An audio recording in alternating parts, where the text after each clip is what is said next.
Vous savez, cette sensation de boule au ventre le matin, ces nuits un peu agitées où le sommeil, il ne vient pas.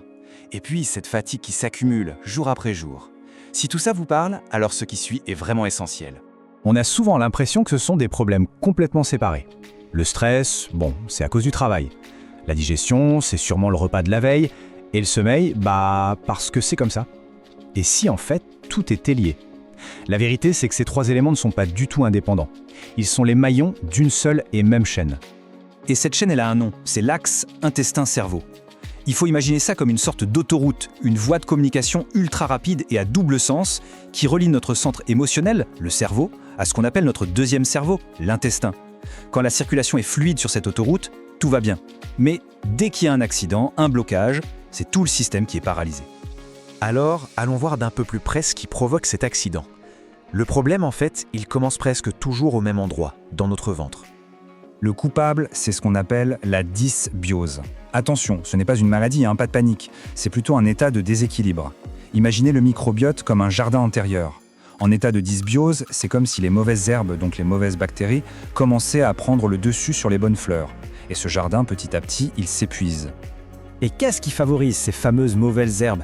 Ce sont des facteurs très très courants dans nos vies d'aujourd'hui.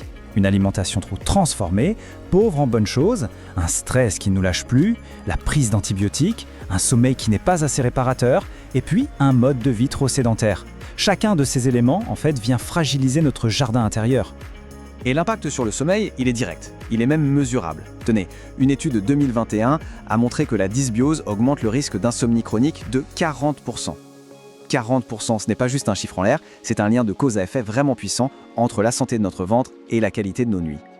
Alors comment savoir si cet axe est perturbé? Il y a des signaux d'alerte assez clairs. Des ballonnements, un transit irrégulier, des difficultés à s'endormir qui durent, se réveiller plusieurs fois par nuit ou se réveiller le matin en étant toujours fatigué. Et puis aussi l'irritabilité, l'anxiété, les problèmes de concentration. Si 3 ou plus de ces signaux résonnent, il y a de très fortes chances que l'axe intestin-cerveau soit au cœur du problème. Et c'est là que les choses se compliquent. Parce qu'un axe déséquilibré, ça ne crée pas juste des symptômes isolés. Non, ça nous enferme dans un véritable cercle vicieux. Un cercle qui s'auto-alimente et qui rend chaque jour un peu plus difficile que le précédent. Regardons ensemble comment cette boucle fonctionne. Étape 1, le stress active ce qu'on appelle le mode combat ou fuite. Du coup, la digestion est mise en pause. Étape 2, l'intestin, qui est perturbé, produit beaucoup moins de sérotonine, notre fameuse hormone du bien-être. Étape 3, et ça c'est le point crucial, sans assez de sérotonine, le corps ne peut pas fabriquer la mélatonine, l'hormone du sommeil. L'endormissement devient donc très compliqué. Étape 4, le manque de sommeil fait grimper notre niveau de cortisol, l'hormone du stress. Résultat, on se réveille déjà stressé. Et enfin, étape 5, ce stress en plus vient perturber encore davantage l'intestin, et voilà, la boucle est bouclée.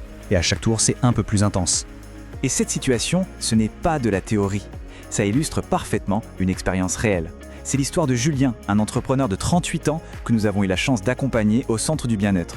Il était littéralement prisonnier de ce cycle, des nuits bien trop courtes, des douleurs digestives, une pression permanente. Il a fini par comprendre qu'il ne pouvait pas s'en sortir en s'attaquant à un seul symptôme à la fois. Il fallait une approche globale, sur tout l'axe. Bon, on a vu le problème. Alors comment on fait pour briser ce cycle? Comment on reprend le contrôle? La bonne nouvelle, c'est qu'il existe une porte de sortie. Et la solution, elle est non seulement logique, mais d'après notre expérience au centre du bien-être, elle est surtout incroyablement efficace. La clé, et c'est vraiment ça le plus important, c'est d'arrêter de voir ces problèmes comme étant séparés.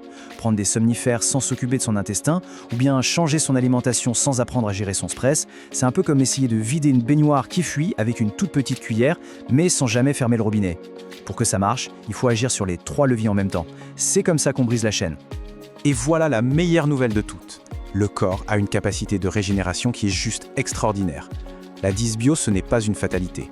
Avec les bonnes actions, on peut rééquilibrer entièrement son microbiote en seulement 3 à 6 semaines. C'est un horizon de temps finalement très court pour un changement de vie qui peut être radical. Le chemin vers des nuits enfin réparatrices, une digestion apaisée et une énergie qu'on pensait perdue, il passe par la compréhension et l'action sur cet axe fondamental. La question, ce n'est donc pas de savoir si c'est possible, mais plutôt, est-on prêt à faire ce premier pas ?